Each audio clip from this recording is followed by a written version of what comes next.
So the president is now leading a movement. It's not just a campaign. No one really understands that. It's people versus the powerful. It's completely transformational. We've never seen anything like it before. Explain to me the bond that your dad has with his base.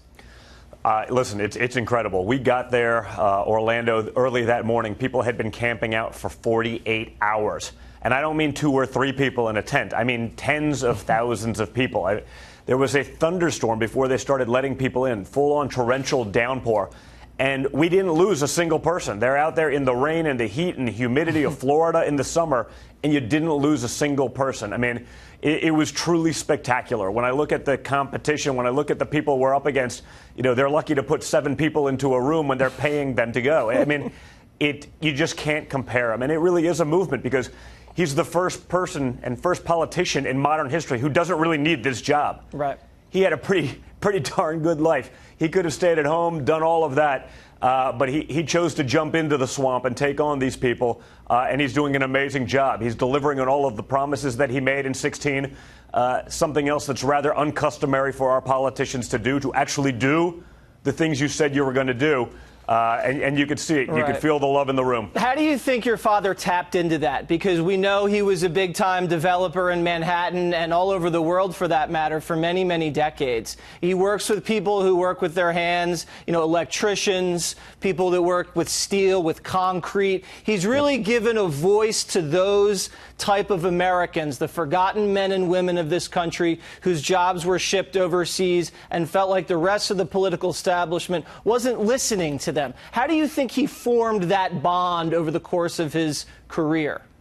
Honestly, because as a developer, he wasn't just, you know, the executive in a glass office overlooking Fifth Avenue. I mean, he had that too, but he spent an inordinate amount of time on the ground, on job sites, not just sort of giving people like the arbitrary question every once in a while. He spent time listening to what the guys on the ground said. Yeah. I mean, it's his entire mentality. And that's what he's doing now. He's listening to the people. We actually have some sound to demonstrate that. Your father polled the audience for his reelection slogan. Let's listen. I'm going to ask you to vote on it. Let me just hear by your cheers what you like. Make America great again. Not bad. Keep America great. I'm sorry, MAGA country, but that wasn't too close. I thought you had it won, and then I heard this cheer. My eardrums will never be the same. I mean, that kind of response, the give and take with the audience, you don't ever really see that in politics. You don't, but I mean, this is not something new for him. Like I said, whether it's throughout his entire career, but if you go back to 2016, it was the same. He didn't need to do scientific polls to find out where people were. When you have 25,000 people in an arena in the Rust Belt and you hear the things that they are passionate about, that's all you need. I mean, that's what these guys should be focusing on. It's not, well, I'm going to conduct a focus group of 7 people in a room, and then if 51% of them, I got to go all in. I mean, he hears what mattered, and he focused on what mattered.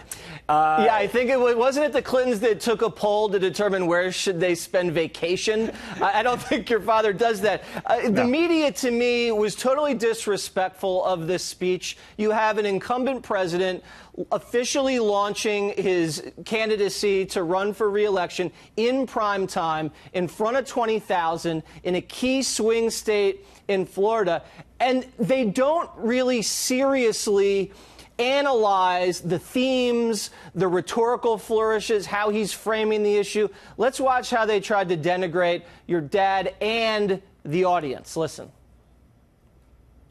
It turned into a lock her up chant tonight. We will not become an angry tribe. Now everybody chant, MAGA, MAGA, CAG, CAG, MAGA, MAGA, CAG, CAG. Fake news. It is grievance palooza. There were a lot of people there, classic Florida. There's a little bit of a smattering of QAnon. There were people wearing their formal flip-flops and their dress cargo pants. No disrespect to the king of rock and roll. Oh. But this is Elvis in 77. Yeah. Just kind of lumbering across the stage, sweating. The media, in my opinion, the more they attack the president, the stronger the bond is between his supporters and him. Yeah, I think without question, because, I mean, I think they get it. They see the results. They see it in their jobs. The media and the left, they've done this incredible thing to try to frame the people who voted for Trump. You know, they're stupid. They're the deplorables. They're irredeemables. I mean, they haven't given up on that theme. It didn't work so well last time. They constantly try to do that. The guy, they showed up to a rally in Florida on a rainy day in flip-flops. Oh, that's their formal attire. It's so disrespectful. The level of disdain and hate that the media has for these hardworking Americans who voted for Trump because they want better for themselves and for their families and for their children, and now they're getting it. You know, we can't forget that. I mean, it's truly sickening when I watch this stuff happen. These are good people. Guess what, guys? They get it. Yeah. They see it. They're a hell of a lot smarter. Frankly, they're a hell of a lot smarter than most of these people in the media who have 5 friends that all feel the exact same way. They talk to themselves and they say, it's over. Trump can't possibly do this again. You know, they don't get it, and they never will, because they'll never understand those Americans and their plight. It reinforces the president's theme that an attack on him is an attack on them. And he says that. All the spying, the lying, the investigations, they're not attacking me. They're attacking you, as he points to the crowd. And that's what really galvanizes the audience. So you also galvanized the audience. You know, you got a shot to warm up the crowd before your dad got out there. You took a shot at Sleepy Joe. Let's listen and you can react. I hear brilliant guys like Joe Biden. No, it's wonderful. He gets up on the stump. It's so stupid. Well, you know, to his group of about 4 people in the audience, the government has failed you. Usually as he's groping someone. It ain't pretty, but there's something off with that guy. But government has failed you. I go, wait a second. Joe, I actually agree with you. Government has failed them. The problem is, Joe, you've been in government for almost 50 years. Yeah, the crowd ate that up. And you know, now the Democrats are going after Sleepy Joe because he had some nice things to say about some segregationist colleagues in the Democrat Party many, many years ago. He looks like he could be in some trouble. You know, I think so. I mean, they've given him a free pass. I mean, basically the only thing he accomplished was he was Barack Obama's VP. Yeah. You know, so he gets full credit for that. It's like they're the same. But when you look at his record, when you look at the way he says, when you look at how gaffe-prone he is, look at his finishing statement, you know, the other night. I mean, it was a rambling, you know, 3 paragraphs of, I mean, this guy, you know, without a teleprompter, I don't know what he would do. So it's a little bit scary. I mean, he did a rebuttal 10 days ago trying to, you know, attack Trump. I mean, he literally had to read it. I mean, you can't do an attack speech off the cuff. I mean, he's flip-flopped on every policy issue that's major to his party within the last 2 months. I don't know that he knows where he stands on these things. So, you know, I just don't see him having it. The amount of hypocrisy. You know, I spoke in my speech about, you know, Joe Biden's son, Hunter Biden, goes over with him to China. He's a sort of journeyman investor. You know, the most brilliant investors on Wall Street have been going to China for decades trying to get the Chinese government to invest with them. Hunter Biden comes back miraculously 5 days later, 7 days later with $1.5 billion from the Chinese. So I said, hey, guys, to the audience the other night, let's play a little role reversal. Sure. What do you think the media would say if Donald Trump Jr. took $1.5 from the Chinese government? You know, their heads would explode. It would actually get rid of all of left-wing media. It would be over.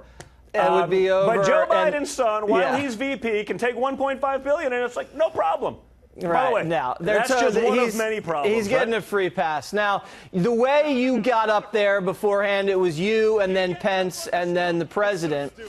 Have you ever considered running for office, Don, or not? You know, my primary focus is getting my father reelected. You know, that is number one. As a father, as a patriot, as an American, as frankly someone who's been, you know, perhaps the number 2 target, you know, of the Russia hoax and the collusion hoax that have been, you know, that they perpetrated on the American people for the last few years and frankly are still running with. You know, I want to make sure that that never, ever happens again. To no one, either side. You know, this should be a bipartisan issue. Sadly, it's not. So my job is to focus on getting him reelected. If I do well with the base and I have fun up there in the process, that's great. But I want to make sure that we leave our country in a better place for our kids. My father's actually doing that. He's doing that with job numbers. Look at Wall Street. Look at unemployment across every minority group in this country. Now, he'll never get credit for that. Look at the things he's doing that aren't necessarily conventional Republican things, whether it be prison reform, opportunity zones, in neighborhoods that Democrat leadership have destroyed for centuries in some cases. That's not a Republican issue. It's just the right thing to do. That's why he's doing it. He'll never get props for it. I don't think he cares or expects it because real Americans see through it. They see through the disdain that the media and the left has for them, and they're not buying it anymore. They love having someone that actually does what he says he's going to do. That shouldn't be a novelty. That should be normal. That was a dodge, Don. You've thought about it. I know you've thought about it. There have been people that have been pushing it, but like I said, I like the fight. I like the campaigning. Who knows about the day job? Maybe in time. The reality is, my father got into politics at what was he? 68? Yeah. I'm 41. I got plenty of time to figure it out. Right now, he's #1 mission.